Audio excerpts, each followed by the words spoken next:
Creatine important ಅಥವಾ protein important? ನಿನ್ನ ಹತ್ರ ಎರಡು ಕಣ್ಣು ಐತಲ್ಲ, ಎರಡು ಕಣ್ಣಲ್ಲಿ ಯಾವ್ದು ನಿನ್ಗೆ ಇಂಪಾರ್ಟೆಂಟ್ ಅಂತ ಕೇಳಿದ್ರೆ ಏನು ಹೇಳ್ತೀಯಾ? ಸರ್ ಎರಡೂ ಇಂಪಾರ್ಟೆಂಟ್ ಸರ್. ಏನು ಸರ್ ಹಿಂಗೆ ಕೇಳ್ತೀರಾ ಅಂತ ಹೇಳ್ತೀಯ ತಾನೆ.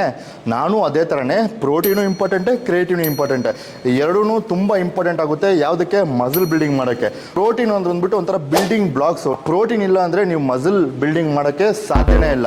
ನಾನು ಬರೀ ಪ್ರೋಟೀನ್ ಇಲ್ಲದ್ರೆ ಬರೀ ಕ್ರಿಯೇಟಿನ್ ಮಾತ್ರ ತೊಗೊಂಡು ಮಸಲ್ ಬಿಲ್ಡಿಂಗ್ ಮಾಡ್ತೀನಿ ಅಂದರೆ ಅದು ಆಗೋದೇ ಇಲ್ಲ. ಯಾಕಂದರೆ ನಿಮ್ಮ ಡೈಲಿ ರಿಕ್ವೈರ್ಮೆಂಟು ಪ್ರೋಟೀನ್ ಏನಾಯಿತೋ ನಿಮ್ಮ ಬಾಡಿಗೆ ಅದು ಮಿನಿಮಮ್ ಸಿಕ್ಕಲೇಬೇಕು. ಅದು ಸಿಕ್ಕಿದ್ರೆ ಮಾತ್ರ ನಿಮ್ಮ ಕೈಯಲ್ಲಿ ಮಸಲ್ ಗೈನ್ ಮಾಡೋಕ್ಕಾಗುತ್ತೆ ಸ್ನೇಹಿತರೆ. So majority of the people protein intake ಬಂದ್ಬಿಟ್ಟು ಮಿಸ್ ಆಗ್ತಾನೆ ಇರುತ್ತೆ. ಅವರು ಪ್ರೋಟೀನ್ ಡೆಫಿಷಿಯನ್ಸಿಯಲ್ಲೇ ಇರ್ತಾರೆ ಯಾವತ್ತೂ.